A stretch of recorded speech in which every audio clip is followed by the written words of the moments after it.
बहुत पुराने वक्त की बात है, जब दुनिया में अजीबो गरीब करामातें होती थीं और जिन्नात इंसानों के साथ इस जमीन पर रहते थे। उस जमाने में दजला नदी के किनारे बसे एक शहर बगदाद से कोई 100 मील दूर रेगिस्तान के बीचों बीच एक छोटा सा कस्बा था जिसे जरीनाबाद कहते थे। यह कस्बा अपनी खूबसूरत कारीगरी और बारीक काम के लिए मशहूर था। इसी कस्बे की एक तंग गली में एक टूटी फूटी झोपड़ी में अमीर अपनी वालिदा फातिमा के साथ रहता था। अमीर अपने वालिद को कभी देखा नहीं था। वालिद को गुजरे 15 बरस हो चुके थे जब वो एक सौदागर के काफिले के साथ शाम की तरफ गए थे और फिर कभी वापस नहीं लौटे। कहा जाता था कि रेगिस्तान में लुटेरों ने उन पर हमला कर दिया था। अमीर की उम्र अब 25 बरस थी। उसका जिस्म लंबा और मजबूत था, चेहरा गेहूं रंग का और आंखें काली। उसके हाथ कारीगरी करते करते खुरदुरे हो गए थे। वो लकड़ी पर नक्काशी करने का काम करता था, दरवाजों पर, संदूकों पर और कभी कभी अमीरों के महलों के लिए खास फर्नीचर भी बनाता था। लेकिन पिछले कुछ बरसों से कस्बे में काम कम होता जा रहा था। लोगों के पास पैसे नहीं थे और सौदागर भी कम आने लगे थे। अमीर की वालिदा फातिमा एक नेक और परहेजगार औरत थी। उनकी उम्र अब 50 के करीब थी और बदन बीमारियों से कमजोर हो चुका था। पिछले 6 महीने से उन्हें तेज बुखार रहने लगा था जो कभी उतरता नहीं था। कस्बे के हकीम ने कई दवाएं दी लेकिन कोई फायदा नहीं हुआ। आखिर में हकीम ने कहा, अमीर बेटा, तुम्हारी वालिदा को एक खास जड़ी बूटी चाहिए जो सिर्फ दमिश्क के बाजार में मिलती है। वो बहुत महंगी है, कम से कम 500 दीनार। अगर 3 महीने के अंदर यह दवा न मिली तो हकीम ने बात अधूरी छोड़ दी, लेकिन अमीर समझ गया कि क्या मतलब था। 500 दीनार। अमीर की पूरी जिंदगी की कमाई भी इतनी नहीं थी। उसके पास सिर्फ 20 दीनार जमा थे जो उसने बड़ी मुश्किल से बचाए थे। वो रात भर सोया नहीं। सुबह होते ही उसने फैसला कर लिया, उसे शहर जाना होगा, बगदाद, जहां बड़े बड़े अमीर रहते थे, बड़े बड़े महल थे और कारीगरों को अच्छा काम मिलता था। सुबह की नमाज के बाद अमीर ने अपनी वालिदा से कहा, अम्मी, मैं बगदाद जा रहा हूं। वहां काम करके जल्दी पैसे जमा करूंगा और आपकी दवा लेकर आऊंगा। फातिमा ने बेटे का हाथ पकड़ा। उनकी आंखों में आंसू थे। बेटा, बगदाद बहुत दूर है, रास्ता खतरनाक है। अम्मी, अल्लाह के भरोसे जा रहा हूं, आप फिक्र ना करें। पड़ोस वाली खातून खदीजा ने वादा किया है कि वो आपका ख्याल रखेंगी। मैं हर जुमे को आपके लिए पैसे भिजवाऊंगा। उसी दोपहर को अमीर ने अपना छोटा सा झोला तैयार किया। उसमें उसके कुछ कपड़े, थोड़ा खाना, पानी की मशक और उसके काम के औजार थे, छेनी, रंदा, आरी। उसने अपनी वालिदा को चूमा और झोपड़ी से निकल गया। बगदाद का रास्ता लंबा और मुश्किल था। पहले 3 दिन अमीर काफिलों के साथ चला। रेगिस्तान में धूप बहुत तेज थी और रात को ठंड इतनी कि हड्डियां जम जाती थीं। चौथे दिन उसका साथ एक बूढ़े सौदागर से हो गया जो ऊंटों पर मसाले लेकर जा रहा था। बेटा, तुम अकेले कहां जा रहे हो? बूढ़े सौदागर ने पूछा। बगदाद, काम ढूंढने। सौदागर ने सिर हिलाया। बगदाद बड़ा शहर है बेटा, वहां लाखों लोग हैं। अजनबियों को काम मिलना मुश्किल है और धोखेबाजों से बचना। वहां हर गली में कोई ना कोई तुम्हें ठगने की फिराक में होगा। अमीर ने शुक्रिया अदा किया। वो जानता था कि बूढ़े की बात में सच्चाई है, लेकिन उसके पास कोई और रास्ता नहीं था।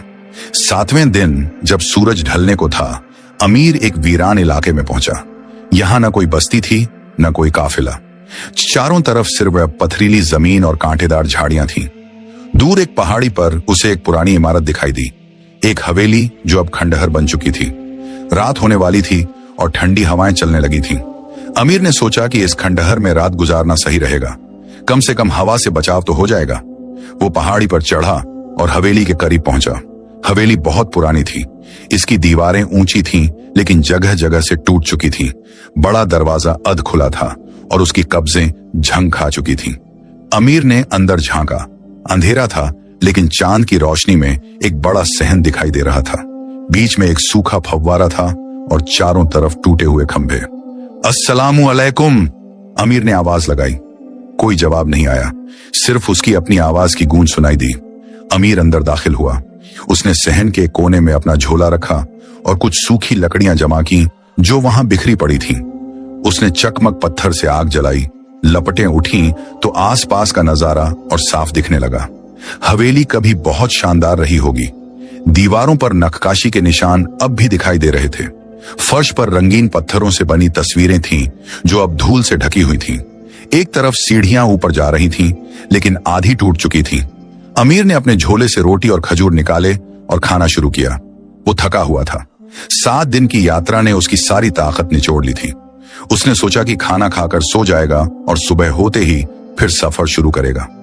लेकिन जब वो आखिरी खजूर खा रहा था, तभी उसे एक अजीब आवाज सुनाई दी, एक हल्की सी छमछमाहट, जैसे कोई पायल की आवाज। अमीर ने चारों तरफ देखा, कुछ नहीं। फिर वही आवाज, इस बार जरा ज्यादा साफ। कौन है? अमीर ने पूछा। उसका दिल जोर जोर से धड़कने लगा। आवाज बंद हो गई। फिर अचानक आग की लपटें तेज हो गईं, इतनी तेज कि अमीर पीछे हट गया और फिर लपटों के बीच से एक साया उभरा।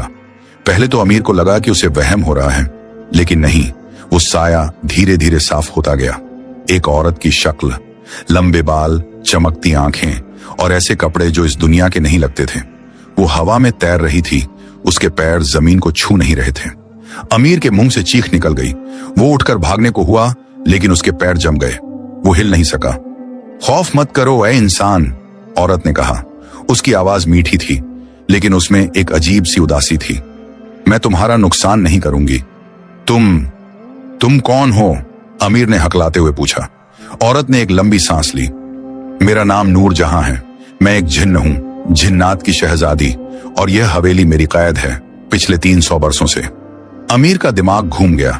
जिन्न? उसने बचपन में दादी से जिन्नात की कहानियां सुनी थी, लेकिन कभी यकीन नहीं किया था कि वो वाकई होते हैं। नूर जहां धीरे धीरे जमीन पर उतरी। अब अमीर उसे और करीब से देख सका। वो बेहद खूबसूरत थी, ऐसी खूबसूरती जो इंसानी नहीं थी। उसकी आंखों में दर्द की गहराई थी, ऐसा दर्द जो सदियों का था। 300 बरस? अमीर ने पूछा। तुम यहां 300 बरस से कैद हो? नूरजहां ने सिर हिलाया। हाँ, ये मेरी सजा है, एक बद्दुआ जो मुझे दी गई थी। किसने दी? अमीर का डर अब थोड़ा कम हो रहा था। जिन्न के चेहरे पर जो उदासी थी, वो किसी खतरनाक जिन्न की नहीं लग रही थी। नूरजहां हवेली के टूटे फव्वारे के पास गई। उसने अपनी उंगली से हवा में इशारा किया और फव्वारे में अचानक पानी उबल पड़ा। साफ, ठंडा पानी। बैठो, उसने कहा। अगर तुम मेरी कहानी सुनना चाहते हो तो मैं तुम्हें बताऊंगी। अमीर धीरे धीरे बैठ गया। उसका दिल अब भी तेजी से धड़क रहा था, लेकिन उसमें डर से ज्यादा हैरत थी। नूरजहां ने बोलना शुरू किया। 300 बरस पहले मैं जिन्नात के बादशाह की बेटी थी। हमारा मुल्क इंसानों की दुनिया से अलग था, एक ऐसी जगह जहां आग और हवा की हुकूमत थी। मेरे वालिद बहुत ताकतवर थे और मैं उनकी इकलौती औलाद। वो मुझसे बहुत मोहब्बत करते थे और मुझे हर वो चीज देते थे जो मैं चाहती थी। उसने एक पल के लिए रुककर आसमान की तरफ देखा। लेकिन मैं बेचैन थी। मुझे अपनी दुनिया में सुकून नहीं मिलता था। मैं इंसानों की दुनिया देखना चाहती थी। एक रोज मैं चुपके से यहां आ गई। मैंने ये हवेली देखी। उस वक्त यह खंडहर नहीं थी, बल्कि एक शानदार महल था। यहां एक कबीले का सरदार रहता था। नाम था जलालुद्दीन। नूरजहां की आवाज में कड़वाहट आ गई। जलालुद्दीन एक जालिम आदमी था। वो अपनी रियासत के लोगों पर जुल्म करता था, गरीबों से जबरदस्ती टैक्स वसूलता, औरतों की बेइज्जती करता और जो उसकी बात न माने उसे कत्ल करवा देता। उसने अपने ही भाई को मरवा दिया था ताकि पूरी रियासत पर उसका कब्जा हो जाए। अमीर ने गौर से सुना। नूरजहां की कहानी में दर्द साफ झलक रहा था। मैंने सोचा कि मैं जिन्न हूं, मैं ताकतवर हूं, मैं इस जुल्म को रोक सकती हूं। एक रात मैं जलालुद्दीन के सामने जाहिर हुई और उसे डराया। मैंने कहा कि अगर उसने जुल्म बंद नहीं किया तो मैं उसे तबाह कर दूंगी। नूरजहां ने अपनी आंखें बंद की, लेकिन मैं नादान थी। जलालुद्दीन डरा नहीं। उसके पास एक साहिर था, एक जादूगर जो काले जादू में माहिर था। उस साहिर ने मुझे एक झांसे में फंसाया। उसने एक ऐसी बद्दुआ पढ़ी जो सिर्फ जिन्नात पर असर करती है। मैं इस हवेली में कैद हो गई। और फिर क्या हुआ? अमीर ने पूछा। फिर जलालुद्दीन ने और जुल्म किए। उसने पूरे इलाके को बर्बाद कर दिया, लेकिन अल्लाह ने उसे सजा दी। 5 साल बाद उसकी अपनी फौज ने उसके खिलाफ बगावत कर दी। वो मारा गया और यह हवेली तबाह हो गई। साहिर भी मर गया, लेकिन उसकी बद्दुआ बाकी रह गई। मैं आज तक यहीं फंसी हूं। अमीर को नूरजहां पर तरस आया। 300 साल। वो सोच भी नहीं सकता था कि कोई इतने लंबे वक्त तक कैद में कैसे रह सकता है। क्या इस बद्दुआ को तोड़ने का कोई तरीका नहीं है? उसने पूछा। नूरजहां ने अमीर की तरफ देखा। उसकी आंखों में एक चमक आई। है, उसने कहा, लेकिन वो बहुत मुश्किल है। साहिर ने बद्दुआ देते वक्त कहा था कि मैं सिर्फ तभी आजाद हो सकती हूं जब कोई इंसान बिना किसी लालच के मेरी मदद करे। उसे 3 इम्तिहान पास करने होंगे। अगर वो कामयाब हुआ तो मैं आजाद हो जाऊंगी और इंसान बन जाऊंगी। अगर वो नाकाम रहा तो क्या? तो वो इंसान हमेशा के लिए यहीं कैद हो जाएगा मेरे साथ। अमीर के रोंगटे खड़े हो गए। ये तो बहुत खतरनाक था। नूरजहां ने आगे कहा, 300 बरसों में कई इंसान यहां आए। कुछ ने मेरी मदद करने की कोशिश की, लेकिन सब नाकाम रहे। कुछ लालच में आ गए, कुछ डर गए और कुछ इम्तिहान पास नहीं कर सके। उनमें से कई यहीं दफन हैं। उसने हवेली के एक अंधेरे कोने की तरफ इशारा किया। अमीर ने वो तरफ देखा। उसे धुंधली रोशनी में कुछ कब्रों के निशान दिखे। उसके दिल में दहशत भर गई। मैं तुम्हारी मदद नहीं कर सकता, अमीर ने कहा। मुझे बगदाद जाना है। मेरी वालिदा बीमार हैं। मुझे उनकी दवा के लिए पैसे चाहिए। नूरजहां ने सिर हिलाया। मैं समझ सकती हूं, तुम जाओ, मैं तुम्हें नहीं रोकूंगी। उसकी आवाज में मायूसी थी। लेकिन एक बात बता दूं, अगर तुम मेरी मदद करोगे और कामयाब रहे तो मैं तुम्हें ऐसा इनाम दूंगी जो तुम्हारी सारी मुश्किलें हल कर देगा। अमीर रुक गया। क्या इनाम? इस हवेली के नीचे एक तहखाना है। उसमें जलालुद्दीन का पूरा खजाना है, सोना, चांदी, जवाहरात। अगर तुम मुझे आजाद कराओगे तो वो सब तुम्हारा होगा। अमीर के दिल में लालच जागा। इतना खजाना, उससे तो उसकी वालिदा की दवा तो क्या, पूरी जिंदगी की सारी मुश्किलें हल हो जाएंगी। लेकिन फिर उसे नूरजहां की बात याद आई। बिना किसी लालच के, अगर वो लालच में आया तो शायद नाकाम हो जाएगा। अमीर ने गहरी सांस ली। उसने फैसला किया, मैं खजाने के लिए नहीं बल्कि इसलिए मदद करूंगा क्योंकि तुम पर जुल्म हुआ है। 300 साल से तुम यहां कैद हो और तुम्हारा कोई कसूर नहीं था। यह नाइंसाफी है। नूरजहां की आंखों में आंसू आ गए। सच कह रहे हो तुम? हां, अमीर ने कहा, लेकिन मुझे एक शर्त रखनी है। अगर मैं नाकाम हुआ तो कैद जरूर हो जाऊंगा, लेकिन तुम मेरी वालिदा के लिए दवा का इंतजाम करवा देना। नूरजहां ने सिर हिलाया। कबूल है। और अगर तुम कामयाब हुए तो मैं अपनी वालिदा की दवा खरीदूंगा और बाकी खजाना गरीबों में बांट दूंगा। नूरजहां मुस्कुराई। 300 बरसों में पहली बार उसके चेहरे पर सच्ची मुस्कान आई। तुम अलग हो बाकी इंसानों से, अमीर। शायद तुम वो हो जो मुझे आजाद करा सके। अमीर ने पूछा, 3 इम्तिहान क्या हैं? नूरजहां ने हवा में अपना हाथ लहराया और फव्वारे के पानी में एक तस्वीर बनने लगी। पहले तो धुंधली सी, फिर साफ होती गई। पहला इम्तिहान, नूरजहां ने कहा, तुम्हें जादुई बाग में जाना होगा। वो बाग इस हवेली के पूर्वी दरवाजे से जुड़ा है। वहां एक पेड़ है जिस पर 3 सेब लगे हैं, एक सुनहरा, एक चांदी का और एक लाल। तुम्हें सिर्फ लाल सेब तोड़कर लाना है। सुनहरा और चांदी का सेब मत छूना। बस इतना ही। अमीर को यह तो आसान लग रहा था। नूरजहां ने अपनी उंगली उठाई। इतना आसान नहीं है। सुनहरा सेब तुम्हें अपार दौलत देगा, चांदी का सेब तुम्हें बादशाह बना देगा और लाल सेब तुम्हें कुछ नहीं देगा। लेकिन सिर्फ लाल सेब से ही मैं आजाद हो सकती हूं। तुम्हें लालच से लड़ना होगा।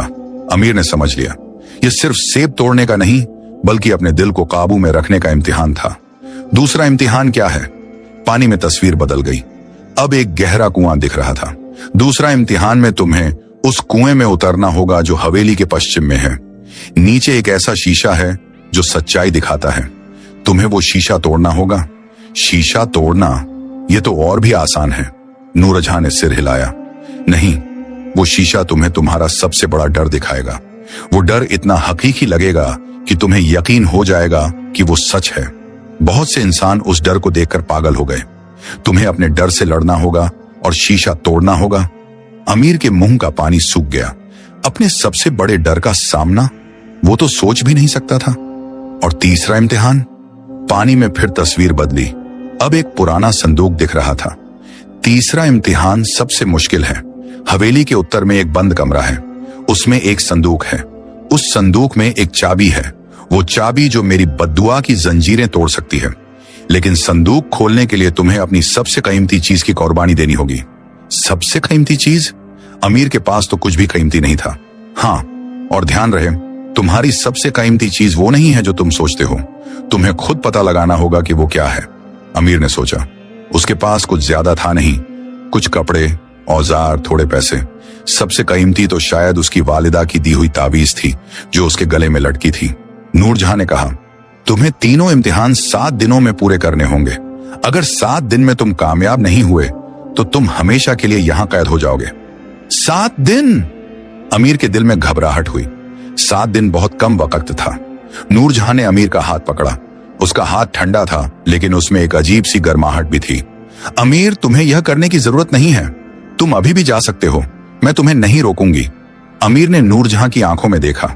उन आंखों में 300 साल का दर्द, तन्हाई और एक छोटी सी उम्मीद दिख रही थी। उसे अपनी वालिदा की याद आई, उनकी बीमारी, उनका दर्द। नहीं, अमीर ने कहा, मैं कोशिश करूंगा, अल्लाह के भरोसे। नूरजहां ने अमीर का हाथ छोड़ दिया। शुक्रिया, उसने कहा। तुम जानते हो, 300 बरसों में तुम पहले इंसान हो जिसने मेरी तकलीफ समझी। बाकी सब सिर्फ खजाने के लालच में आए थे। अमीर ने मुस्कुराने की कोशिश की, लेकिन उसके दिल में डर था। 3 इम्तिहान, 7 दिन, और अगर नाकाम हुआ तो हमेशा के लिए कैद। आराम करो, नूरजहां ने कहा। सुबह तुम पहले इम्तिहान की शुरुआत करोगे। अभी सो, यहां तुम महफूज हो। अमीर लेट गया। आग की लपटें अब धीमी पड़ चुकी थीं। नूरजहां फिर से गायब हो गई, लेकिन अमीर को पता था कि वो कहीं पास ही है। उसने आसमान की तरफ देखा, तारे चमक रहे थे। उसने अपनी वालिदा के लिए दुआ की और फिर अपने लिए भी। उसे नहीं पता था कि आगे क्या होगा, लेकिन उसने फैसला कर लिया था। वो इन 3 इम्तिहानों को पास करेगा, नूरजहां को आजाद कराएगा और फिर अपनी वालिदा के पास वापस जाएगा। लेकिन क्या वो सच में कर पाएगा? क्या वो लालच से लड़ पाएगा? क्या वो अपने डर का सामना कर पाएगा? और सबसे जरूरी, वो कुर्बानी क्या होगी जो उसे देनी पड़ेगी? ये सब सवाल उसके जहन में घूम रहे थे जब उसकी आंख लग गई। आखिरी बात जो उसे याद रही वो थी नूरजहां की वो उदास मुस्कान जो उसने आखिरी बार देखी थी।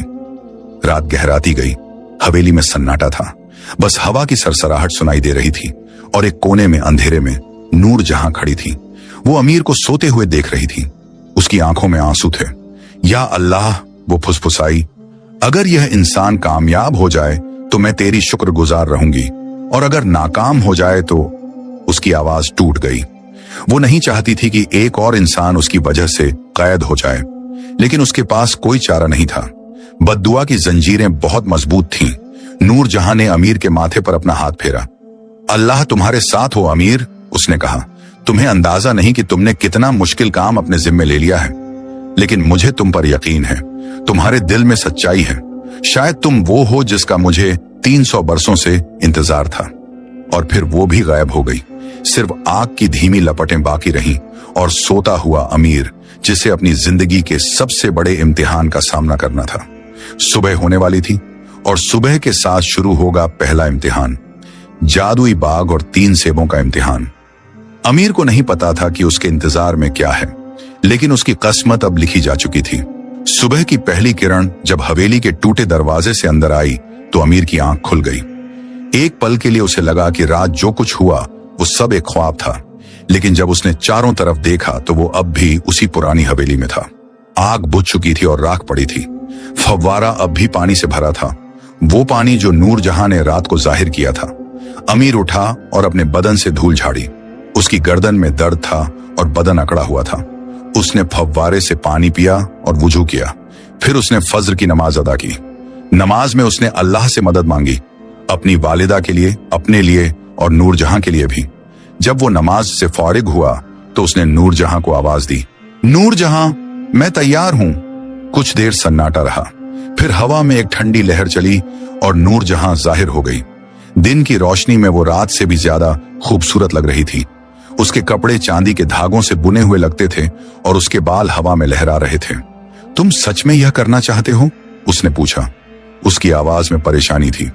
हाँ, अमीर ने कहा, मैंने अल्लाह का नाम लेकर वादा किया है। नूरजहां ने सिर हिलाया। तो चलो, मैं तुम्हें जादुई बाग का रास्ता दिखाती हूँ। वो अमीर को लेकर हवेली के पूर्वी हिस्से की तरफ गई। यहाँ एक मोटा लकड़ी का दरवाजा था जो झंग लगी जंजीरों से बंद था। नूरजहां ने हवा में अपनी उंगलियां घुमाई और जंजीरें खुलकर गिर गईं। दरवाजा धीरे धीरे खुला। उसकी कब्जें चरमराईं। दरवाजे के पीछे एक लंबा रास्ता था जो नीचे की तरफ जा रहा था। दीवारें मिट्टी की थीं और सीलन की बू आ रही थी। अंधेरा था। नूरजहां ने अपनी हथेली खोली और उसमें एक चमकता हुआ गोला जाहिर हुआ। वो गोला रोशनी दे रहा था। उसने वो गोला अमीर को दिया। ये तुम्हारे साथ रहेगा, बाग में अंधेरा है। अमीर ने गोला लिया। वो हल्का था और गर्म, जैसे कोई जिंदा चीज। याद रखो, नूरजहां ने कहा, सिर्फ लाल सेब, सुनहरा और चांदी का सेब को हाथ मत लगाना। और बाग में जो भी दिखे, जो भी सुनाई दे, डरना मत। सब झूठ है, सिर्फ तुम्हारे दिल की परीक्षा है। तुम मेरे साथ नहीं आओगी? नूरजहां ने सिर हिलाया। मैं इस हवेली से बाहर नहीं जा सकती। बद्दुआ मुझे यहीं रोके हुए हैं। तुम्हें अकेले जाना होगा। अमीर ने गहरी सांस ली। फिर वो रास्ते में दाखिल हुआ। रास्ता लंबा था और नीचे की तरफ जा रहा था। अमीर कोई 10 मिनट चला होगा जब रास्ता समतल हो गया। अब सामने एक और दरवाजा था, लोहे का, जिस पर अजीब अजीब निशान बने थे। अमीर ने दरवाजा धकेला। वो आसानी से खुल गया। जो नजारा सामने था उसे देखकर अमीर की सांस रुक गई। एक बाग था, लेकिन ऐसा बाग जो इस दुनिया का नहीं लगता था। जमीन काली थी, जैसे आधी रात का आसमान, लेकिन उस पर चमकते हुए फूल उगे थे जो अपनी रोशनी से पूरे बाग को रोशन कर रहे थे। पेड़ सोने और चांदी के लगते थे। उनकी पत्तियां जब हिलती थीं तो संगीत जैसी आवाज होती थी। आसमान नहीं था, ऊपर बस घना अंधेरा था, जैसे किसी गहरी गुफा में हो। अमीर आगे बढ़ा। उसके कदमों की आवाज बाग में गूंज रही थी। चारों तरफ से अजीब आवाजें आ रही थीं, फुसफुसाहट, हंसी, कभी कभी किसी की चीख। यह सब झूठ है, अमीर ने खुद से कहा। नूरजहां ने कहा था सिर्फ परीक्षा है। वो आगे बढ़ता रहा। रास्ते में उसे अजीब अजीब चीजें दिखीं। एक जगह पर सोने के सिक्कों का ढेर पड़ा था, बस यूं ही खुले में। एक जगह पर हीरे जवाहरात बिखरे थे। अमीर का दिल ललचाया, लेकिन उसने खुद को रोका। यह सब जाल था। कोई आधा घंटा चलने के बाद उसने देखा बीच में एक पेड़ खड़ा था, बाकी पेड़ों से बिल्कुल अलग। यह पेड़ जीता जागता लगता था। उसकी छाल पर नसें थीं जो धड़क रही थीं, और उस पर 3 सेब लगे थे। एक सुनहरा सेब, इतना चमकदार कि देखने वाले की आंखें चौंधिया जाएं। एक चांदी का सेब जो ऐसी रोशनी दे रहा था जैसे चांद, और एक लाल सेब, सादा, छोटा, बिना किसी चमक के। अमीर पेड़ के पास पहुंचा। उसने लाल सेब की तरफ हाथ बढ़ाया, लेकिन तभी एक आवाज गूंजी, रुको। अमीर ने पीछे मुड़कर देखा। एक आदमी खड़ा था, लंबी दाढ़ी, सफेद कपड़े, हाथ में एक लाठी। वो बूढ़ा लग रहा था, लेकिन उसकी आंखों में अजीब सी चमक थी। कौन हो तुम? अमीर ने पूछा। मैं इस बाग का रखवाला हूं, बूढ़े ने कहा। तुम यहां क्यों आए हो? मुझे लाल सेब चाहिए। बूढ़ा हंसा। उसकी हंसी में एक अजीब सी खोखलापन था। लाल सेब? वो तो बेकार है। देखो सुनहरे सेब को, वो तुम्हें इतना सोना देगा कि तुम 7 पीढ़ियों तक अमीर रहोगे। तुम्हारी वालिदा की दवा तो क्या, तुम पूरे शहर का इलाज करवा सकते हो। अमीर का दिल डोला। 7 पीढ़ियों तक अमीर, वालिदा की दवा तो फिर कोई मसला ही नहीं। लेकिन फिर उसे नूरजहां की बात याद आई, बिना किसी लालच के। नहीं, अमीर ने कहा, मुझे सिर्फ लाल सेब चाहिए। बूढ़े का चेहरा बदल गया। अब उसमें गुस्सा था। नादान लड़के, चांदी का सेब देख, वो तुम्हें बादशाह बना देगा। तुम पूरी सल्तनत पर राज कर सकते हो। लोग तुम्हारे आगे सिर झुकाएंगे। अमीर को एक पल के लिए ख्याल आया, बादशाह बनना कितना अच्छा होता। फिर कोई उसकी बेइज्जती नहीं कर सकता था, कोई उसे गरीब नहीं कह सकता था। लेकिन नहीं, यह सब माया जाल था। मुझे सिर्फ लाल सेब चाहिए, अमीर ने फिर कहा, इस बार ज्यादा मजबूती से। बूढ़ा चिल्लाया, मूर्ख, लाल सेब तुम्हें कुछ नहीं देगा। वो बस एक सादा फल है। तुम अपनी जिंदगी बर्बाद कर रहे हो। अमीर ने बूढ़े की तरफ देखा, और तभी उसे कुछ दिखा। बूढ़े की परछाई। वो परछाई इंसान की नहीं थी, वो किसी जानवर की थी, शायद भेड़िए की। अमीर समझ गया, ये बूढ़ा असल में कोई जिन्न या शैतान था जो उसे बहकाने की कोशिश कर रहा था। उसने बूढ़े को नजरअंदाज किया और लाल सेब की तरफ हाथ बढ़ाया। जैसे ही उसकी उंगलियां सेब को छुईं, बूढ़ा चीखा और गायब हो गया। अमीर ने सेब तोड़ा। सेब उसके हाथ में आते ही गर्म हो गया। फिर अचानक पूरा बाग हिलने लगा। जमीन कांपी, पेड़ों से पत्तियां गिरने लगीं। सुनहरा और चांदी का सेब अचानक फट गए। उनसे धुआं निकला और 2 भयानक चीखें सुनाई दी। फिर सब शांत हो गया। अमीर ने चारों तरफ देखा। बाग अब बदल चुका था। चमकते फूल मुरझा गए थे। सोने और चांदी के पेड़ अब साधारण पत्थर की मूर्तियां बन गए थे। वो सब झूठ था, एक जादुई पर्दा जो अब हट गया था। अमीर ने लाल सेब को अपने झोले में रखा और वापस लौटने लगा। रास्ते में उसे फिर से अजीब चीजें दिखीं, लेकिन अब वो डरा नहीं। उसने पहला इम्तिहान पास कर लिया था। जब वो हवेली में वापस पहुंचा तो नूरजहां उसका इंतजार कर रही थी। उसके चेहरे पर खुशी और हैरत दोनों थी। तुमने कर दिखाया, उसने कहा। तुम सच में अलग हो। बहुत से इंसान सुनहरे सेब के लालच में फंस गए। कुछ ने चांदी का सेब चुना, लेकिन तुमने लाल सेब चुना। अमीर ने सेब निकालकर नूरजहां को दिया। नूरजहां ने सेब लिया और उसे अपने दिल के पास रखा। सेब चमकने लगा और फिर धीरे धीरे गायब हो गया। नूरजहां के चेहरे पर एक हल्की सी चमक आई। बद्दुआ की पहली जंजीर टूट गई। उसने कहा, लेकिन अभी 2 और बाकी हैं। अमीर बैठ गया, वो थका हुआ था। दूसरा इम्तिहान कब? आराम करो, नूरजहां ने कहा, कल, अभी तुम्हें ताकत चाहिए। उसने हवा में हाथ लहराया और अमीर के सामने खाना जाहिर हुआ। गर्म रोटी, शोरबा, फल। खाओ, यह असली है, जादू नहीं। अमीर ने खाना शुरू किया। नूरजहां उसके सामने बैठ गई। मैं तुमसे कुछ पूछ सकता हूं? अमीर ने कहा। पूछो। तुम जिन्न हो तो तुम्हारे पास इतनी ताकत है, तुमने खुद इस बद्दुआ को क्यों नहीं तोड़ा? नूरजहां ने उदास मुस्कान दी। जिन्नात की ताकत की भी हद है। काले जादू की बद्दुआ को तोड़ने के लिए इंसानी हिम्मत और सच्चाई चाहिए।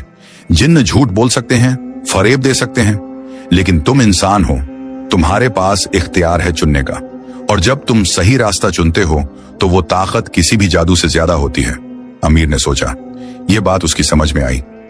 रात को अमीर फिर सो गया, लेकिन इस बार उसकी नींद बेचैन थी। उसे ख्वाब आए, अजीब ख्वाब। उसने देखा कि वो एक अंधेरे कुएं में गिर रहा है। नीचे कुछ दिख रहा था, एक शीशा जिसमें भयानक चीजें थीं। उसने अपनी वालिदा को देखा, मरते हुए, उसकी तरफ हाथ बढ़ाते हुए। उसने खुद को देखा, बूढ़ा और अकेला, किसी अंधेरी जगह में कैद। वो चीखता हुआ जागा, पसीने से लथपथ था। नूरजहां फौरन जाहिर हुई। क्या हुआ? ख्वाब, बुरा ख्वाब। नूरजहां ने अमीर का माथा छुआ। उसका हाथ ठंडा था और उससे अमीर को सुकून मिला। यह शुरुआत है। दूसरा इम्तिहान तुम्हारे डर से खेलेगा। तुम्हारा दिमाग तैयारी कर रहा है। मुझे डर लग रहा है, अमीर ने सच कहा। डर सबको लगता है, लेकिन बहादुर वो है जो डर के बावजूद आगे बढ़े। सुबह हुई। अमीर ने नमाज अदा की और थोड़ा खाना खाया। फिर उसने नूरजहां से कहा, मैं तैयार हूं दूसरे इम्तिहान के लिए। नूरजहां ने उसे हवेली के पश्चिम में ले जाया गया। यहां एक पुरानी मस्जिद के खंडहर थे। मस्जिद का मीनार गिर चुका था, लेकिन मेहराब अब भी खड़ा था। मेहराब के पीछे एक कुआं था। कुआं गहरा था, इतना गहरा कि नीचे कुछ दिखाई नहीं दे रहा था, बस अंधेरा। तुम्हें इस कुएं में उतरना होगा, नूरजहां ने कहा। नीचे सच्चाई का शीशा है, तुम्हें वो तोड़ना होगा। अमीर ने कुएं में झांका। एक ठंडी हवा नीचे से आ रही थी और उसमें एक अजीब सी बदबू थी, सड़ांध की, मौत की। रस्सी है कोई। नूरजहां ने एक रस्सी जाहिर की, मजबूत लेकिन पुरानी। ये रस्सी 300 साल पुरानी है, लेकिन जादू से मजबूत बनाई गई है। ये तुम्हारा वजन संभाल लेगी। अमीर ने रस्सी को कुएं के ऊपर लगे लोहे के हुक से बांधा। फिर वो धीरे धीरे नीचे उतरने लगा। जितना वो नीचे जा रहा था, उतना अंधेरा बढ़ता जा रहा था। नूरजहां का दिया हुआ चमकता गोला अब भी उसके पास था, लेकिन उसकी रोशनी भी यहां कम लग रही थी। ठंड बढ़ती जा रही थी। अमीर के दांत किटकिटाने लगे। उसकी सांसें भाप बनकर निकल रही थीं। कोई 15 मिनट उतरने के बाद उसके पैर जमीन को छू गए। वो नीचे था। कुएं का तल गीला था, दीवारों से पानी रिस रहा था और बीच में एक पत्थर की चौकी पर एक शीशा रखा था। शीशा बड़ा नहीं था, करीब 2 फीट लंबा और 1 फीट चौड़ा।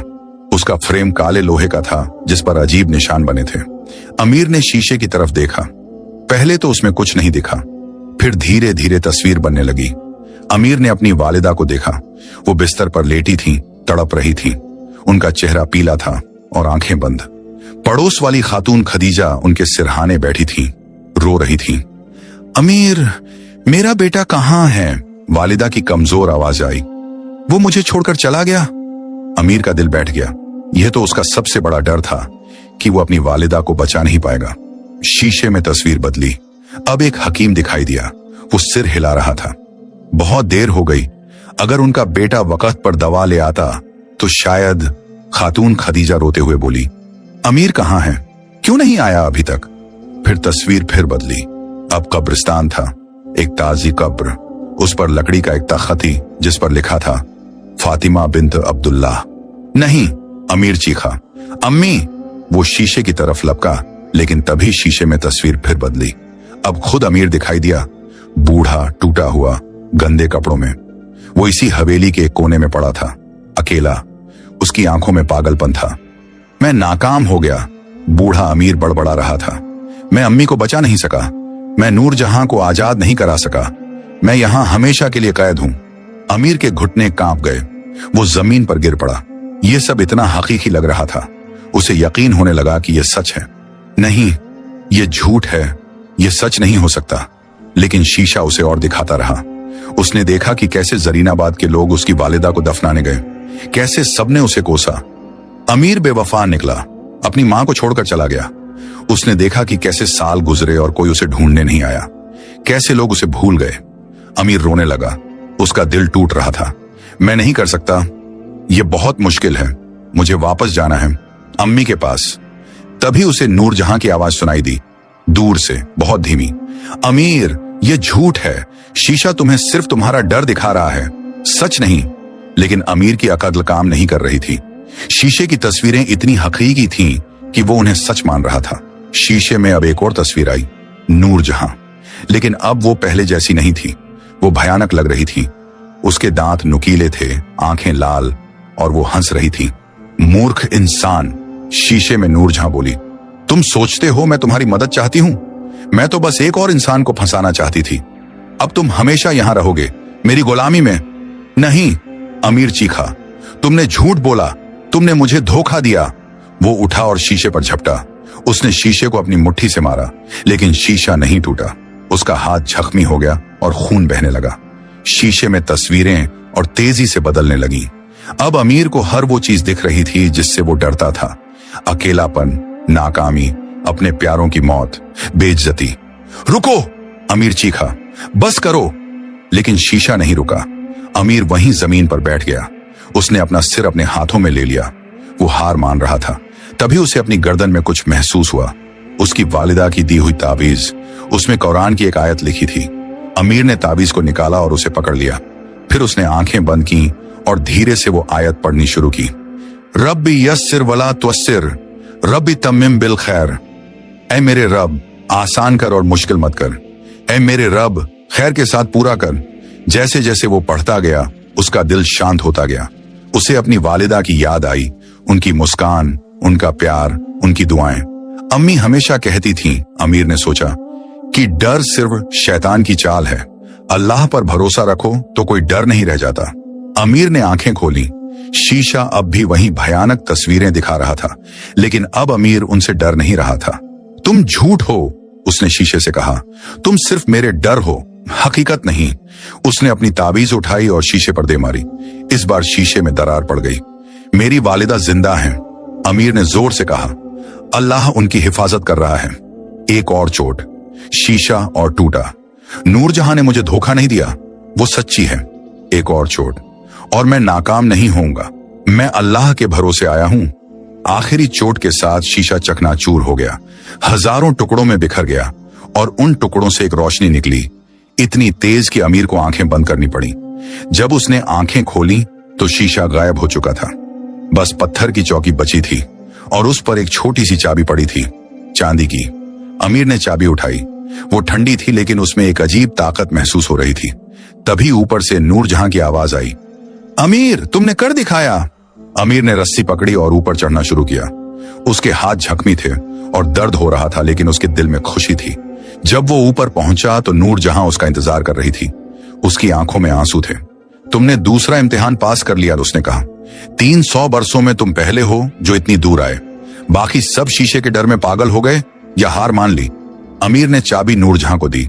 उसने चाबी ली और उसे अपने दिल के पास रखा। चाबी चमकी और फिर गायब हो गई।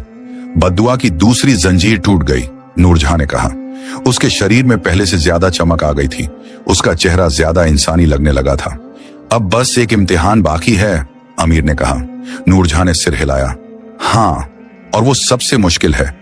तुम्हें अपनी सबसे कीमती चीज की कुर्बानी देनी होगी। मेरी सबसे कीमती चीज? अमीर ने अपनी ताबीज को छुआ। ये तो वालिदा ने दी है, शायद यही। नहीं, नूरजहां ने उसे रोका। तुम्हें खुद पता लगाना होगा। तीसरे इम्तिहान में तुम्हें अपने दिल में झांकना होगा, और जो तुम्हारे लिए सबसे कीमती है उसे छोड़ना होगा। अमीर घबरा गया। अपनी सबसे कीमती चीज छोड़ना? लेकिन वो क्या है? नूरजहां ने कहा, कल तीसरा इम्तिहान। आज आराम करो, तुम्हें जरूरत होगी। उस रात अमीर सो नहीं सका। वो सोचता रहा, उसकी सबसे कीमती चीज क्या है?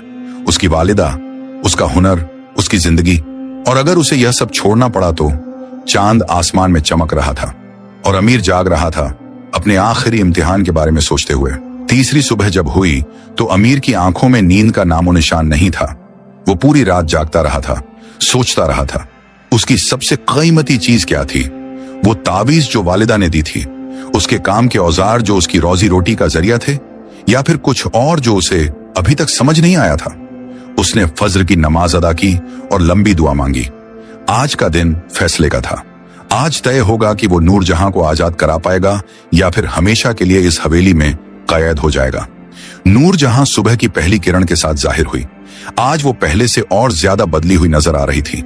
2 इम्तिहानों के बाद उसका जिस्म और ज्यादा इंसानी हो गया था। अब वो हवा में नहीं तैर रही थी, बल्कि जमीन पर चल रही थी। उसकी आंखों में वो जादुई चमक कम हो गई थी और अब वो एक खूबसूरत इंसानी औरत की तरह दिख रही थी। तुम तैयार हो? नूरजहां ने पूछा। उसकी आवाज में परेशानी साफ थी। हाँ, अमीर ने कहा, हालांकि उसका दिल जोर जोर से धड़क रहा था। नूरजहां ने उसे हवेली के उत्तरी हिस्से की तरफ ले जाया। यहाँ एक लंबा गलियारा था जिसके दोनों तरफ टूटे हुए कमरे थे। गलियारे के आखिर में एक भारी लकड़ी का दरवाजा था। दरवाजे पर 7 ताले लगे थे, सब अलग अलग धातुओं के।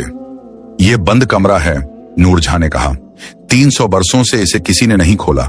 इसमें जलालुद्दीन का साहिर रहता था। यहीं उसने मुझे कैद करने की बद्दुआ पड़ी थी। नूरजहां ने हवा में हाथ लहराया और 7 ताले खुल गए। दरवाजा धीरे धीरे खुला। अंदर से सड़ांत की बू आई, पुरानी किताबों, जड़ी बूटियों और किसी अनजानी चीज की। कमरा अंधेरा था। दीवारों पर अजीब अजीब निशान बने थे, वही निशान जो काले जादू में इस्तेमाल होते हैं।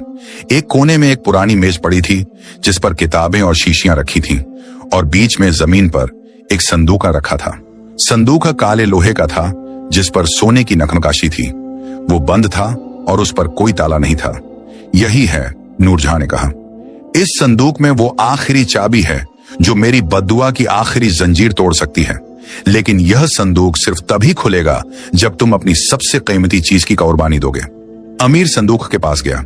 उसने उसे छूने की कोशिश की, लेकिन जैसे ही उसकी उंगलियां संदूक को छुईं, उसे एक झटका लगा। वो पीछे हट गया।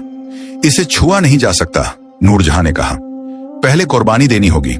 अमीर ने अपना झोला खोला। उसने सारा सामान बाहर निकाला, कपड़े, औजार, खाना, पानी की मशक। फिर उसने अपनी गर्दन से ताबीज उतारी। ये ताबीज, अमीर ने कहा, मेरी वालिदा ने मुझे दी थी। ये बहुत कीमती है। उसने ताबीज को संदूक के सामने रख दिया, लेकिन कुछ नहीं हुआ। संदूक बंद ही रहा। अमीर ने सोचा। फिर उसने अपने औजार उठाए। छेनी, रंदा, आरी, यह मेरे औजार हैं। इनसे मैं अपनी रोजी कमाता हूं। इनके बिना मैं कुछ नहीं हूं। उसने औजार भी संदूक के सामने रख दिए, लेकिन फिर भी कुछ नहीं हुआ। अमीर घबरा गया। मेरे पास और क्या है जो कीमती हो? नूरजहां ने धीरे से कहा। अमीर, जो चीज सबसे कीमती होती है वो हमेशा नजर नहीं आती, वो दिल में होती है। अमीर ने सोचा, दिल में क्या था? उसकी वालिदा के लिए मोहब्बत? हाँ, वो तो बहुत कीमती थी, लेकिन वो कोई चीज तो नहीं थी जो वो दे सके। तभी कमरे में एक रोशनी चमकी। संदूक खुलने लगा, लेकिन सिर्फ थोड़ा सा। उसमें से एक आवाज आई, गहरी और डरावनी। तुम्हारी सबसे कीमती चीज तुम्हारी उम्मीद है। अमीर चौंक गया। उम्मीद? आवाज फिर गूंजी। हाँ, तुम्हारे दिल में जो उम्मीद है कि तुम अपनी वालिदा को बचा लोगे, कि तुम कामयाब होगे, कि तुम्हारी जिंदगी बेहतर होगी, यही तुम्हारी सबसे कीमती चीज है। अगर तुम यह उम्मीद छोड़ दोगे तो संदूक खुल जाएगा। अमीर के पैरों तले जमीन खिसक गई। उम्मीद छोड़ दो? लेकिन उम्मीद के बिना तो इंसान कुछ नहीं रह जाता। नहीं, अमीर ने कहा, यह मुमकिन नहीं। उम्मीद के बिना कोई कैसे जी सकता है? यही तो कुर्बानी है, आवाज ने कहा। क्या तुम अपनी सारी उम्मीदें छोड़ने को तैयार हो? अपनी वालिदा को बचाने की उम्मीद, अपनी जिंदगी संवारने की उम्मीद, सब कुछ? अमीर का दिल बैठ गया। वो नूरजहां की तरफ मुड़ा। यह तो बहुत ज्यादा है। नूरजहां की आंखों में आंसू थे। अमीर, तुम्हें यह करने की जरूरत नहीं। तुम अभी भी जा सकते हो। मैं नहीं चाहती कि तुम इतनी बड़ी कुर्बानी दो। लेकिन अमीर ने गहरी सांस ली। उसने नूरजहां की तरफ देखा, उस औरत की तरफ जो 300 बरसों से कैद थी, जिसका कोई कसूर नहीं था। फिर उसने अपने दिल में झांका। क्या वो सच में अपनी सारी उम्मीदें छोड़ सकता था? तभी उसे एक ख्याल आया। उसने कभी अपनी दादी से सुना था, जब इंसान अपनी सारी उम्मीदें छोड़कर सिर्फ अल्लाह पर भरोसा करता है तो वही असली ईमान है। अमीर ने आंखें बंद की। ठीक है, उसने धीरे से कहा, मैं अपनी सारी उम्मीदें छोड़ता हूं। सच में? आवाज ने पूछा। हाँ, मैं छोड़ता हूं अपनी वालिदा को बचाने की उम्मीद। अगर अल्लाह को मंजूर होगा तो वो ठीक हो जाएंगी, वरना जो उसकी मर्जी। मैं छोड़ता हूं अपनी जिंदगी संवारने की उम्मीद। जो अल्लाह ने लिखा है वही होगा। मैं छोड़ता हूं यहां से बच निकलने की उम्मीद भी। अगर मुझे यहीं कैद रहना है तो कबूल है। जैसे ही उसने यह कहा, संदूक पूरी तरह खुल गया। अंदर से तेज रोशनी निकली और उस रोशनी में एक सुनहरी चाबी तैर रही थी। अमीर ने चाबी उठाई। वो गर्म थी और उसमें से एक अजीब सी ताकत निकल रही थी। तभी कमरे में एक धमाके की आवाज हुई। दरवाजा धड़ाम से बंद हो गया और अचानक वहां एक आदमी जाहिर हुआ। आदमी मोटा था, महंगे कपड़े पहने हुए। उसकी उंगलियों में सोने की अंगूठियां थीं और गले में मोतियों की माला। उसकी आंखें छोटी और चालाक थीं। रुको, आदमी ने चिल्लाकर कहा, यह चाबी मत दो उस जिन्न को। अमीर चौंक गया। तुम कौन हो? आदमी ने मुस्कुराते हुए कहा, मेरा नाम शमशाद है, मैं एक साहूकार हूं और मैं तुम्हारा भला चाहता हूं। नूरजहां चीखी, यह झूठ बोल रहा है, अमीर इसकी मत सुनो। लेकिन शमशाद ने अपना हाथ उठाया और नूरजहां अचानक बोल नहीं सकी। उसका मुंह हिला लेकिन कोई आवाज नहीं निकली। देखो भाई, शमशाद ने प्यार से कहा, तुम बहुत नेक दिल हो, लेकिन तुम समझते नहीं कि तुम क्या कर रहे हो। यह जिन्न तुम्हें झूठ बोल रही है। क्या झूठ? अमीर ने पूछा। शमशाद ने संदूक की तरफ इशारा किया। यह चाबी सिर्फ उसे आजाद नहीं करेगी, यह एक बहुत बड़ी ताकत की चाबी है। इससे पूरी दुनिया में कहीं भी जाया जा सकता है, किसी भी चीज को बदला जा सकता है। यह एक जादुई चाबी है जो सुलेमान अलैहिस्सलाम के जमाने की है। अमीर ने चाबी को देखा। क्या यह सच था? शमशाद आगे बोला, अगर तुम यह चाबी मुझे दे दो तो मैं तुम्हें इतना पैसा दूंगा कि तुम्हारी 7 पुश्तें आराम से गुजर जाएं। तुम्हारी वालिदा की दवा तो बाएं हाथ का खेल है, तुम बादशाहों से भी अमीर हो जाओगे। अमीर के दिल में फिर से लालच जागा। इतना पैसा, वालिदा की दवा, अमीरी। लेकिन फिर उसे अपनी कुर्बानी याद आई। उसने अभी अभी अपनी सारी उम्मीदें छोड़ी थीं। अगर वो अब लालच में आ गया तो सब बेकार हो जाएगा। नहीं, अमीर ने कहा, मैंने नूरजहां को वादा किया है। शमशाद का चेहरा सख्त हो गया। नादान लड़के, तुम जानते हो यह जिन्न क्यों कैद है? क्योंकि इसने 300 साल पहले एक पूरे कबीले को तबाह कर दिया था। यह खतरनाक है। झूठ! अमीर चीखा। नूरजहां ने मुझे सच बताया था, वो बेकसूर है। शमशाद ने एक कड़वी हंसी हंसी। बेकसूर? हाँ, जिन्नात कभी बेकसूर नहीं होते। यह तुम्हें बेवकूफ बना रही है। अमीर ने नूरजहां की तरफ देखा। वो रो रही थी, बोल नहीं सकती थी, लेकिन उसकी आंखों में सच्चाई साफ दिख रही थी। मुझे तुम पर यकीन है नूरजहां, अमीर ने कहा। शमशाद ने गुस्से में अपना असली रूप दिखाया। उसका चेहरा बदल गया। अब वो भयानक लग रहा था। उसकी आंखें लाल हो गईं और उसके मुंह से धुआं निकलने लगा। तो ठीक है, शमशाद दहाड़ा, अगर तुम चाबी नहीं दोगे तो मैं तुमसे छीन लूंगा। वो अमीर पर झपटा। अमीर ने चाबी को अपनी मुट्ठी में कस लिया और पीछे हटा। शमशाद का हाथ अमीर के कंधे पर पड़ा और उसे धक्का दिया। अमीर गिर गया। शमशाद हंसा। मैं एक शैतान हूं, ऐ इंसान, तुम मुझसे नहीं लड़ सकते। वो अमीर की तरफ बढ़ा। अमीर डर गया था, वो क्या करे। तभी उसे अपनी ताबीज याद आई। वो ताबीज जो उसने कुर्बानी में रखी थी, उसमें कुरान की आयत थी। अमीर ने ताबीज उठाई और जोर से आयत पढ़नी शुरू की। आमन्तु बिल्लाहि वहदहु ला शरीक लहू। जैसे ही उसने आयत पढ़ी, शमशाद चीखा और पीछे हटा। उसका जिस्म धुएं में तब्दील होने लगा। नहीं, यह नामुमकिन है, शमशाद चिल्लाया। अमीर लगातार आयत पढ़ता रहा।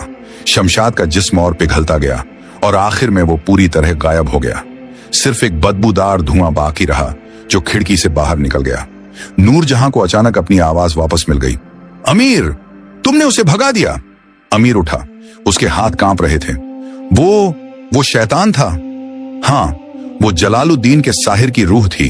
वो यहां कैद है और नहीं चाहता था कि मैं आजाद हो जाऊं। अमीर ने चाबी को देखा। वो अब भी उसके हाथ में थी, सुरक्षित। चलो, नूरजहां ने कहा, आखिरी कदम बाकी है। वो अमीर को लेकर हवेली के सबसे ऊपरी मंजिल पर ले गई। यहां एक छत थी जहां से पूरा रेगिस्तान दिखाई देता था। छत के बीच में एक पुराना ताला लगा था, लोहे का, झंग खाया हुआ। वो ताला जमीन से जुड़ी एक जंजीर से बंधा था जो जमीन के अंदर जाती थी। यह बद्दुआ का आखिरी ताला है, नूरजहां ने कहा। इसे खोल दो। अमीर ने चाबी को ताले में डाला। चाबी पूरी तरह फिट हो गई। उसने चाबी घुमाई। एक तेज आवाज हुई, जैसे किसी ने लोहे की मोटी चादर को फाड़ दिया हो। ताला खुल गया। जंजीर टूट गई और अचानक पूरी हवेली हिलने लगी। नूरजहां ने चीख मारी, लेकिन दर्द की नहीं बल्कि खुशी की। उसके शरीर से एक तेज रोशनी निकली। वो रोशनी इतनी तेज थी कि अमीर को आंखें बंद करनी पड़ी। जब उसने आंखें खोली तो नूरजहां जमीन पर गिरी हुई थी, लेकिन अब वो पूरी तरह इंसान थी। उसके पर नहीं थे, उसकी आंखों में वो जादुई चमक नहीं थी। वो एक खूबसूरत इंसानी औरत थी जो सांस ले रही थी। अमीर उसके पास भागा। नूरजहां, तुम ठीक हो? नूरजहां ने आंखें खोली, उसमें आंसू थे। अमीर, मैं आजाद हूं, मैं इंसान हूं। 300 सालों के बाद वो रोने लगी। अमीर ने उसे सहारा दिया। तभी आसमान में बादल गरजे, बारिश होने लगी, लेकिन पानी की नहीं, बल्कि सोने और चांदी के सिक्कों की। हवेली के चारों तरफ खजाना बरसने लगा। ये क्या हो रहा है? अमीर ने हैरान होकर पूछा। नूरजहां मुस्कुराई। जलालुद्दीन का खजाना। जब मैं आजाद हुई तो बद्दुआ पूरी तरह टूट गई। अब वो खजाना तुम्हारा है। अमीर ने चारों तरफ देखा। लाखों दीनार, हीरे, मोती, जवाहरात, इतना खजाना कि वो कभी कल्पना भी नहीं कर सकता था। लेकिन उसका पहला ख्याल अपनी वालिदा का था। मुझे अपनी अम्मी के पास जाना है, उन्हें दवा चाहिए। नूरजहां ने उसका हाथ पकड़ा। तुम जाओगे, लेकिन पहले एक बात सुनो। वो उठी और अमीर के सामने खड़ी हो गई। अमीर, तुमने मुझे आजाद कराया। तुमने अपनी सारी उम्मीदें कुर्बान कर दी, अपने डर से लड़े और लालच को हराया। तुमने वो किया जो 300 बरसों में किसी ने नहीं किया। और इसलिए नूरजहां ने शर्म से आंखें नीची की। इसीलिए मेरा दिल तुम्हारा हो गया है। अमीर का दिल रुक गया। क्या? मैं तुमसे मोहब्बत करती हूं अमीर। मैं जानती हूं यह अजीब है। मैं जिन्न थी और अब इंसान हूं। लेकिन अगर तुम... अमीर ने उसका हाथ पकड़ लिया। नूरजहां, मैं भी तुम्हें पसंद करता हूं, लेकिन अभी मुझे अपनी वालिदा के पास जाना है। नूरजहां ने सिर हिलाया। मैं समझती हूं। तुम जाओ, अपनी वालिदा को बचाओ, और जब तुम वापस आओगे, अगर तुम्हारा दिल अब भी मुझे कबूल करे तो मैं तुम्हारा इंतजार करूंगी। अमीर ने मुस्कुराकर कहा, मैं जरूर वापस आऊंगा। उसने जल्दी जल्दी अपना झोला तैयार किया। खजाने से उसने सिर्फ इतना लिया कि वालिदा की दवा आ जाए और वापसी का खर्चा हो जाए। बाकी सब छोड़ दिया। यह खजाना तो तुम्हारा है, नूरजहां ने कहा। मुझे अभी सिर्फ इतना चाहिए, अमीर ने कहा। बाकी बाद में देखेंगे। नूरजहां ने अमीर को हवेली के बाहर तक पहुंचाया। सुबह का सूरज निकल रहा था। रेगिस्तान सोने की तरह चमक रहा था। 7 दिन, नूरजहां ने कहा। 7 दिन में तुम बगदाद पहुंच जाओगे। दवा खरीदो और अपनी वालिदा के पास लौट जाओ। और तुम? मैं यहीं रहूंगी, इस हवेली में, तुम्हारा इंतजार करते हुए। अमीर ने नूरजहां को आखिरी बार देखा। उसकी खूबसूरती, उसकी आंखों में मोहब्बत, उसकी मुस्कान, सब कुछ उसके दिल में बस गया। फिर वो मुड़ा और चल पड़ा, बगदाद की तरफ, वालिदा की तरफ, अपनी जिंदगी की तरफ। लेकिन उसे नहीं पता था कि जो सबसे बड़ा फैसला उसे लेना है वो अभी बाकी है। वालिदा और नूरजहां, दोनों के बीच उसे क्या चुनना होगा? क्या वो वापस आ पाएगा? और क्या नूरजहां सच में उसका इंतजार करेगी? ये सब सवाल उसके जहन में घूम रहे थे जब वो रेगिस्तान में चलता जा रहा था। सूरज उसके सिर पर चमक रहा था और दूर, बहुत दूर, बगदाद का शहर उसका इंतजार कर रहा था। अमीर ने रेगिस्तान में 7 दिन और 7 रातें बिताई। रास्ता लंबा और मुश्किल था, लेकिन इस बार उसके दिल में एक अजीब सुकून था। उसने तीनों इम्तिहान पास कर लिए थे, नूरजहां को आजाद कराया था, और अब उसके पास वालिदा की दवा के लिए काफी पैसे थे। लेकिन हर रात जब वो सोता तो नूरजहां का चेहरा उसकी आंखों के सामने आता। उसकी मुस्कान, उसकी आवाज और वो आखिरी शब्द, मैं तुम्हारा इंतजार करूंगी। 7वें दिन शाम को अमीर बगदाद की दीवारों के सामने खड़ा था। शहर विशाल था, ऊंची दीवारें, बड़े बड़े दरवाजे और अंदर से बाजारों की रौनक सुनाई दे रही थी। अमीर शहर में दाखिल हुआ। गलियां लोगों से भरी थी। सौदागर अपना माल बेच रहे थे, बच्चे खेल रहे थे और हर तरफ जिंदगी की चहल पहल थी।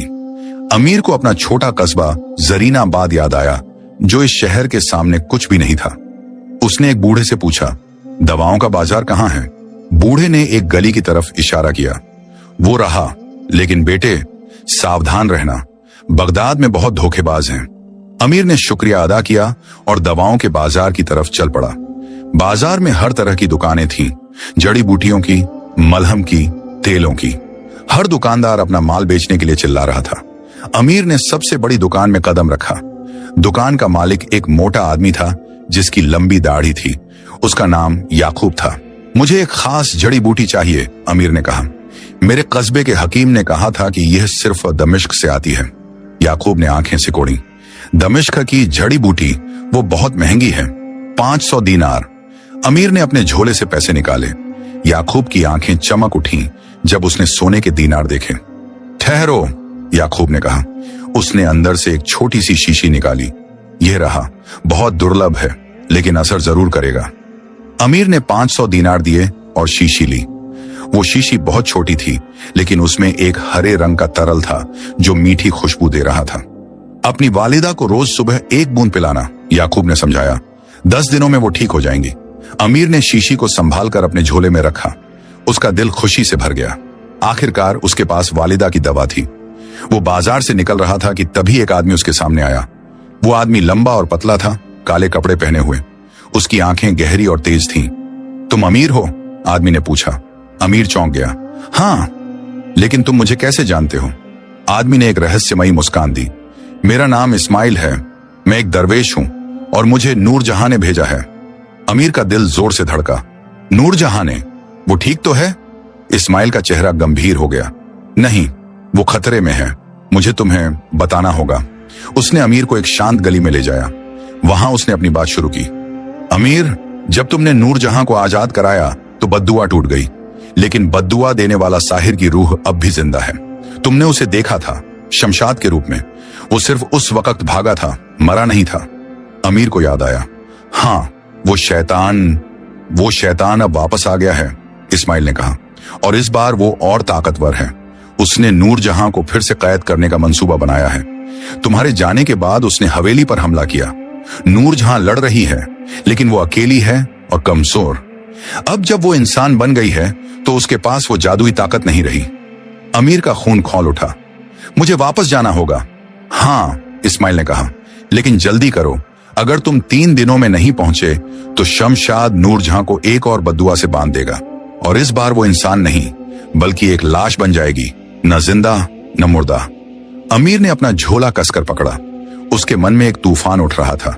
एक तरफ उसकी बीमार वालिदा थीं जिन्हें दवा की सख्त जरूरत थी, दूसरी तरफ नूरजहां थी जो खतरे में थी। लेकिन मेरी वालिदा, अमीर ने कहा, उन्हें यह दवा चाहिए। अगर मैं 3 दिन और देर की तो शायद। इस्माइल ने अमीर का कंधा पकड़ा। अमीर, यह फैसला सिर्फ तुम कर सकते हो। मैं तुम्हें सिर्फ सच बता सकता हूं।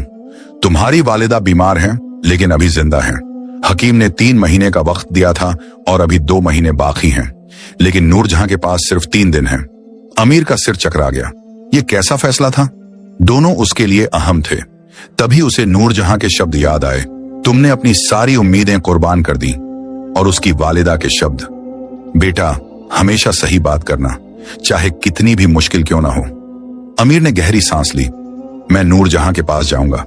इस्माइल ने मुस्कुराकर कहा, मुझे पता था कि तुम यही कहोगे, लेकिन तुम्हारी वालिदा का क्या? मैं ये दवा उनके पास भिजवा दूंगा, अमीर ने कहा। क्या तुम किसी भरोसेमंद इंसान को जानते हो जो जरीनाबाद जा सकता हो? इस्माइल ने सोचा। हाँ, मेरा एक साथी है सुलेमान, वो काफिलों के साथ जाता है। वो तुम्हारी दवा पहुंचा सकता है। अमीर ने इस्माइल को दवा की शीशी दी और साथ में कुछ पैसे। ये मेरी वालिदा फातिमा के लिए है। जरीनाबाद में पूर्वी गली में एक छोटी झोपड़ी, पड़ोस में खातून खदीजा रहती है। उनसे कहना कि अमीर ने भेजा है। इस्माइल ने सिर हिलाया। मैं खुद जाऊंगा, तुम फिक्र मत करो, तुम्हारी वालिदा को दवा मिल जाएगी। अमीर को थोड़ा सुकून मिला। कम से कम वालिदा की दवा तो पहुंच जाएगी। अब मुझे बताओ, अमीर ने कहा, मैं शमशाद को कैसे हरा सकता हूं? वो तो एक शैतान है। इस्माइल ने अपने कपड़ों में से एक छोटी किताब निकाली। ये किताब लो, इसमें पुरानी दुआएं हैं जो जिन्नात और शैतानों के खिलाफ काम करती हैं।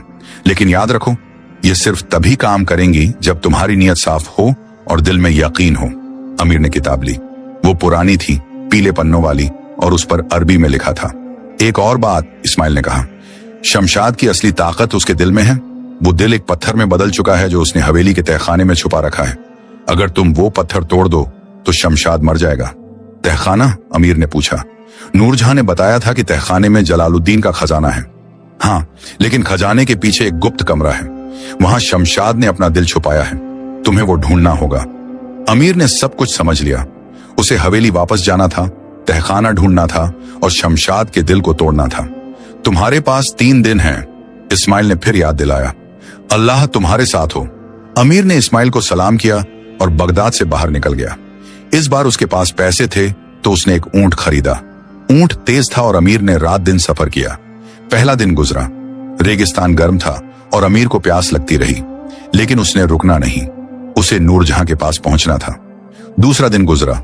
अमीर को रास्ते में एक तूफान मिला। रेत के बवंडर इतने तेज थे कि कुछ दिखाई नहीं दे रहा था, लेकिन अमीर ने हिम्मत नहीं हारी। उसने अपना चेहरा कपड़े से ढका और चलता रहा। तीसरे दिन शाम को अमीर उस पहाड़ी के पास पहुंचा जहां हवेली थी, लेकिन अब हवेली बदल चुकी थी। पहले जो टूटी फूटी खंडहर थी, अब वो एक अजीब तरीके से चमक रही थी। दीवारों से काला धुआं निकल रहा था और हवा में एक अजीब सी बू थी। अमीर ऊंट से उतरा और हवेली की तरफ दौड़ा। दरवाजा खुला था, अंदर अंधेरा था, लेकिन दीवारों पर अजीब निशान चमक रहे थे। नूर जहां, अमीर चिल्लाया। कोई जवाब नहीं आया, सिर्फ एक भयानक हंसी गूंजी। आ गए प्यारे अमीर, शमशाद की आवाज आई। अमीर ने चारों तरफ देखा। शमशाद कहीं दिख नहीं रहा था, लेकिन उसकी आवाज हर तरफ से आ रही थी। तुम बहुत बहादुर हो, शमशाद बोला। तुमने अपनी वालिदा को छोड़कर यहां आने का फैसला किया, लेकिन यह तुम्हारी सबसे बड़ी गलती है। नूरजहां कहां है? अमीर ने गुस्से से पूछा। ऊपर, छत पर, लेकिन तुम उस तक नहीं पहुंच सकते। मैंने पूरी हवेली में जाल बिछा दिए हैं। अमीर ने इस्माइल की दी हुई किताब निकाली। उसने एक दुआ पढ़नी शुरू की। जैसे ही उसने पढ़ा, दीवारों पर के निशान फीके पड़ने लगे। शमशाद चीखा, तुम्हारे पास वो किताब है? कैसे? अमीर ने जवाब नहीं दिया। वो आगे बढ़ता रहा, दुआ पढ़ता रहा। हर कदम पर उसे मुश्किलें आईं। कभी रास्ता अचानक बंद हो जाता, कभी फर्श नीचे ढंसने लगता, कभी दीवारों से आग निकलने लगती, लेकिन अमीर रुका नहीं।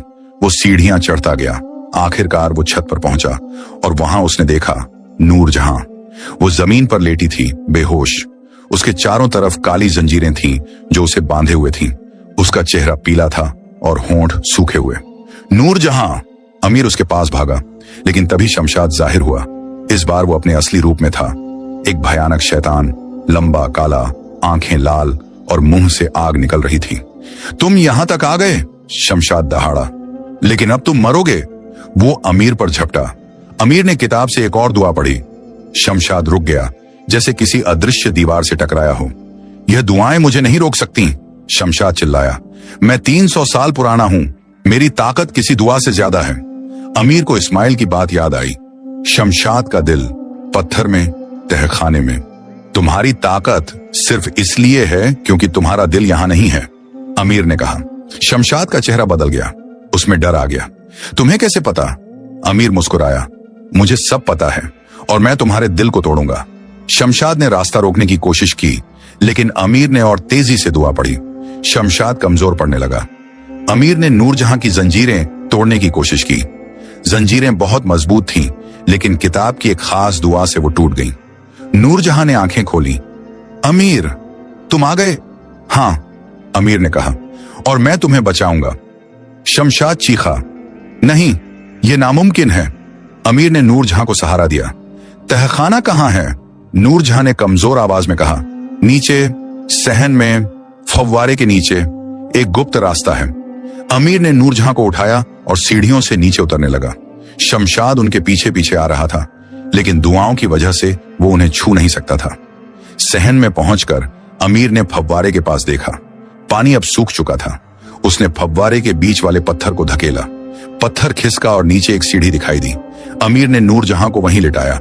मैं तहखाने में जा रहा हूं, तुम यहीं रहो। नहीं, नूरजहां ने कहा, बहुत खतरनाक है। मुझे करना होगा। अमीर ने उसका हाथ चूमा। तुम्हारे लिए। वो सीढ़ियों से नीचे उतरा। तहखाना अंधेरा और सीलन भरा था। दीवारों पर मशालें जल रही थीं और सामने एक बड़ा कमरा था जो सोने और चांदी से भरा था, जलालुद्दीन का खजाना। लेकिन अमीर को खजाने में कोई दिलचस्पी नहीं थी। उसने कमरे के पीछे देखा। वहां एक दीवार थी जो बाकी दीवारों से अलग लग रही थी। उसने दीवार को धक्का दिया। दीवार खिसकी और एक गुप्त कमरा दिखाई दिया। कमरे में एक मेज पर एक काला पत्थर रखा था।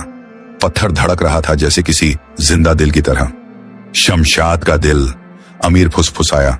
वो पत्थर के पास गया। पत्थर को छूते ही उसे एक झटका लगा, लेकिन उसने हिम्मत नहीं हारी। उसने अपने औजारों में से भारी हथौड़ा निकाला।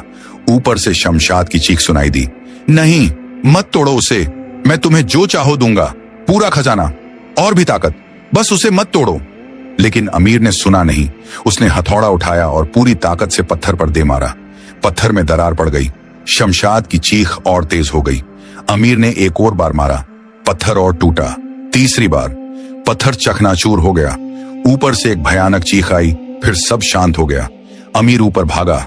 सहन में पहुंचकर उसने देखा कि शमशाद गायब हो चुका था, बस उसकी राख पड़ी थी। नूरजहां मुस्कुरा रही थी। तुमने कर दिखाया, तुमने मुझे बचा लिया। अमीर ने उसे गले लगा लिया, हमेशा के लिए। अब कोई तुम्हें नहीं छीन सकता। वो दोनों वहीं बैठ गए, थके हुए लेकिन खुश। आसमान में तारे निकल आए थे और पहली बार 300 बरसों में हवेली में सुकून था। लेकिन अमीर के दिल में एक बेचैनी थी।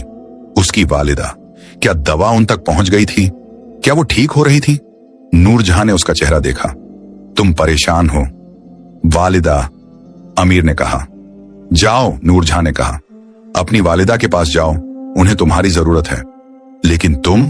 नूरजहां ने मुस्कुराकर कहा, मैं यहीं रहूंगी तुम्हारा इंतजार करते हुए, लेकिन अब मुझे डर नहीं, मैं जानती हूं कि तुम वापस आओगे। अमीर ने उसे आखिरी बार गले लगाया, फिर वो निकल पड़ा अपनी वालिदा के पास, जरीनाबाद की तरफ। रास्ते में उसके दिल में सिर्फ एक दुआ थी, या अल्लाह मेरी वालिदा को सलामत रख और मुझे जल्दी उन तक पहुंचा दे। अमीर ने रात दिन सफर किया, उसका दिल बेचैन था। वालिदा कैसी होंगी? क्या इस्माइल ने दवा भिजवा दी थी? सवालों का तूफान उसके जहन में चल रहा था। 5वें दिन दोपहर को वो जरीनाबाद पहुंचा। कस्बा वैसा ही था, छोटा, शांत और सादा। अमीर अपनी गली में पहुंचा और झोपड़ी के सामने रुका। उसके हाथ कांप रहे थे। उसने दरवाजा खोला। अंदर खातून खदीजा बैठी थी, लेकिन उनके चेहरे पर मुस्कान थी। अमीर बेटा, तुम आ गए, उन्होंने कहा। अम्मी कहाँ हैं? अमीर ने घबरा कर पूछा। खातून खदीजा ने अंदर वाले कमरे की तरफ इशारा किया। अमीर अंदर गया और जो देखा उससे उसकी आंखों में आंसू आ गए। उसकी वालिदा फातिमा बिस्तर पर बैठी थी। उनका चेहरा पहले से बेहतर था, गालों पर हल्की सी लाली थी और आंखों में चमक। अमीर! वालिदा ने बाहें फैलाई। अमीर दौड़कर उनके पास गया और उनके कदमों में सिर रख दिया। अम्मी, आप ठीक हैं? फातिमा ने अमीर के सिर पर हाथ फेरा। हाँ बेटा, तुम्हारे भेजे दरवेश ने दवा पहुंचाई। 5 दिन हो गए दवा पी रहे हैं, रोज बेहतर हो रही हूं। अमीर का दिल शुक्र से भर गया। इस्माइल ने अपना वादा निभाया था। लेकिन बेटा, फातिमा ने पूछा, तुम इतने दिन कहां थे? दरवेश ने कहा कि तुमने दवा भिजवाई, लेकिन तुम खुद क्यों नहीं आए? अमीर ने सब कुछ बताया, हवेली की कहानी, नूरजहां की कहानी, 3 इम्तिहान और शमशाद से लड़ाई। फातिमा ने सब सुना। जब अमीर ने बताया कि नूरजहां से उसकी मोहब्बत हो गई है, तो वालिदा ने कुछ नहीं कहा, बस सुनती रही। तो अब? फातिमा ने आखिर में पूछा, तुम क्या करोगे? अम्मी, अमीर ने कहा, मैं नूरजहां से निकाह करना चाहता हूं, लेकिन आपकी इजाजत के बिना नहीं। फातिमा ने गहरी सांस ली। बेटा, ये लड़की जिन्न थी, अब इंसान है, ये बात अजीब है। लेकिन तुमने बताया कि उसने तुम्हारे लिए क्या किया और तुमने उसके लिए क्या किया। अगर उसका दिल साफ है और ईमान मजबूत है तो मुझे कोई एतराज नहीं। अमीर की खुशी का ठिकाना न रहा। सच में अम्मी? हाँ, लेकिन एक शर्त है, पहले मैं उससे मिलूंगी। अगर मैंने देखा कि वो सच में नेक है तो निकाह हो जाएगा। 2 हफ्ते बाद जब फातिमा और मजबूत हो गईं, अमीर उन्हें उस हवेली में ले गया। नूरजहां ने पूरी हवेली साफ कर दी थी। खंडहर अब एक खूबसूरत घर बन चुका था। टूटी दीवारें मरम्मत हो चुकी थीं। बाग में फूल खिले थे और फव्वारे में साफ पानी बह रहा था। जब फातिमा ने नूरजहां को देखा तो पहले तो चौंक गई, लेकिन जब नूरजहां ने अदब से बात की तो फातिमा का दिल पिघल गया। आप अमीर की वालिदा हैं? नूरजहां ने कहा। मेरे लिए तो आप भी वालिदा जैसी हैं। मैं 300 साल से अकेली हूं। अगर आप मुझे कबूल कर लें तो मैं खुशनसीब हो जाऊंगी। फातिमा ने नूरजहां को गले लगा लिया। बेटी, तुमने मेरे बेटे को बचाया और उसने तुम्हें। यह अल्लाह की मर्जी है, मुझे तुम पर पूरा भरोसा है। उसी हफ्ते निकाह हो गया। काजी को बुलाया गया और छोटे से मेहर के साथ अमीर और नूरजहां शौहर बीवी बन गए। अमीर ने जलालुद्दीन के खजाने का ज्यादातर हिस्सा गरीबों में बांट दिया। जरीनाबाद में उसने एक अस्पताल बनवाया, एक मदरसा खुलवाया और जो जरूरतमंद थे उनकी मदद की। हवेली में फातिमा, अमीर और नूरजहां रहने लगे।